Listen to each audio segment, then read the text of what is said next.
Hey guys, Ian Huff, and today I'm making a video about how to make your own Spider-Man fan film with some experiences. So, um, I haven't done this video before, but this is my first time. So if if you're just gonna blame me, go ahead, blame me. I get it, because I'm not really good at Filmmaker myself, because it's just crazy.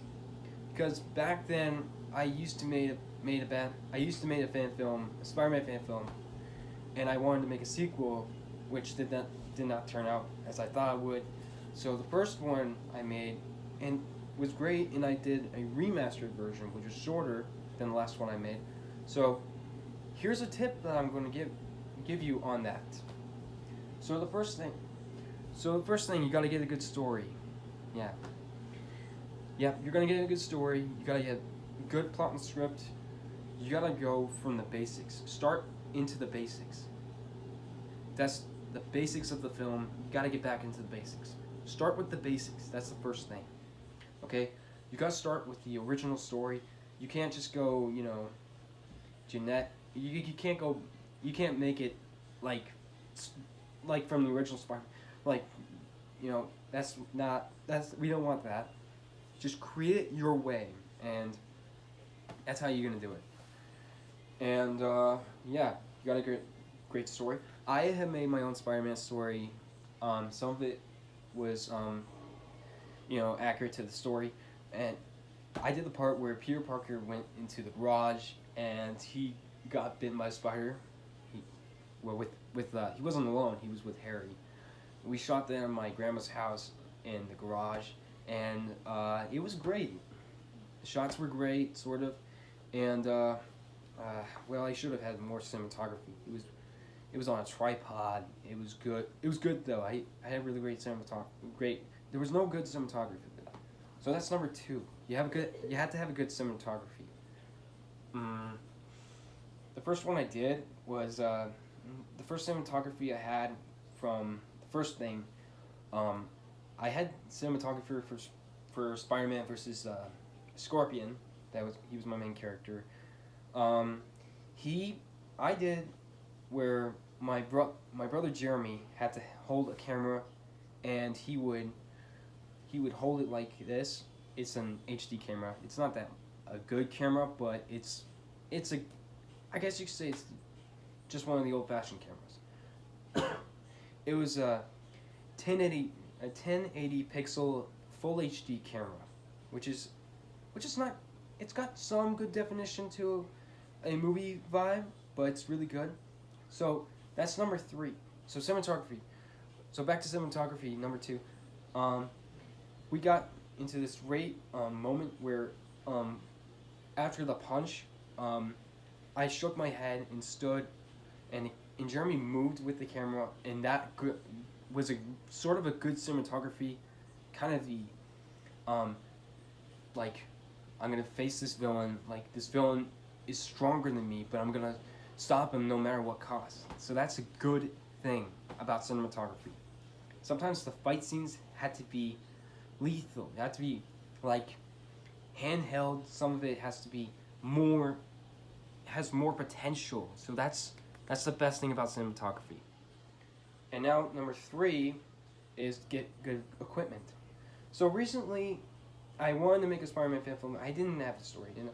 So the camera, I didn't know where to start. My first fan film that I did back when I was in high school, my freshman year. The end of my freshman year, I used an old phone that I had, which was my phone, and not the phone I'm using right now, but the phone I used back in 2015 or 2016, and it was kind of okay. It was great.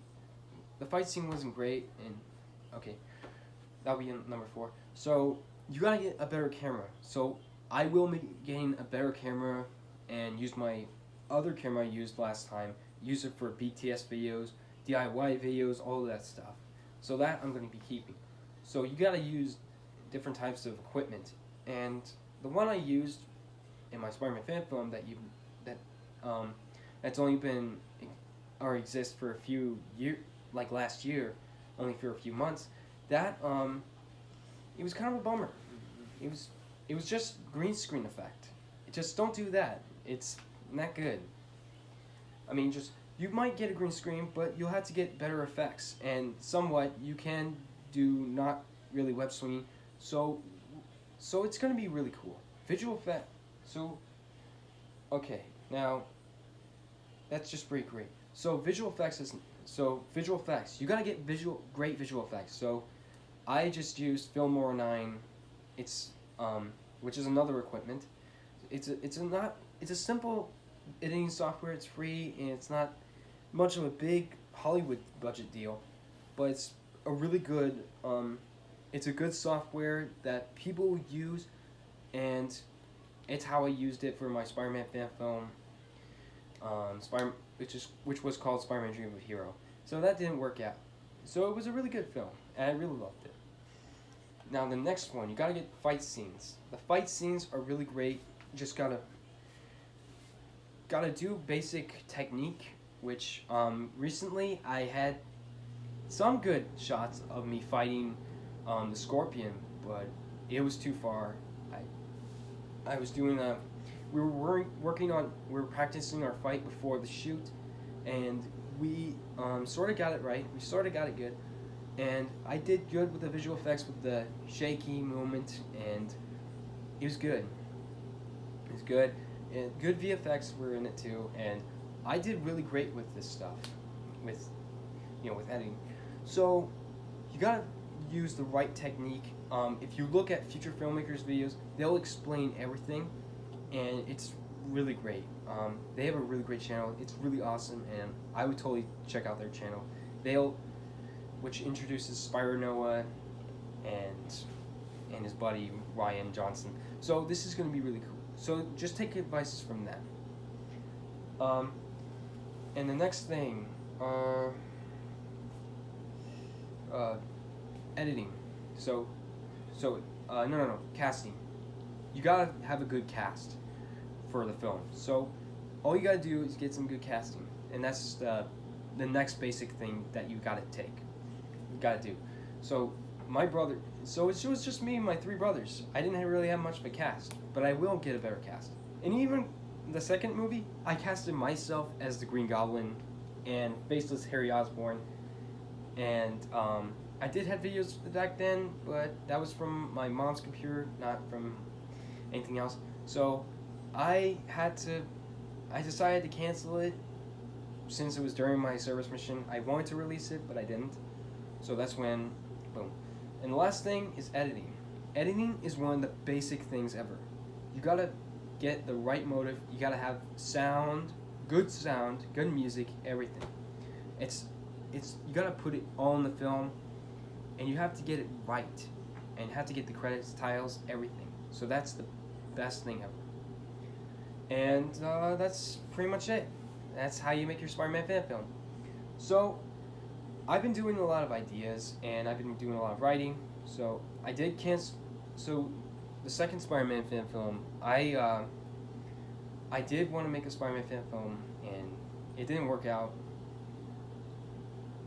So I canceled my Spider-Man 2 film, and because I wanted to rewrite something, and so I'm making a reboot. That's pretty cool. So the Spider-Man fan film is top secret, so I won't tell you exactly what it is, but I'll be directing and casting myself as Spider-Man in this new Spider-Man fan film. So that's it for today. So just like, subscribe, and leave a comment down below. And thank you guys for watching, and hope you guys have a really great day. So see you guys later. Bye.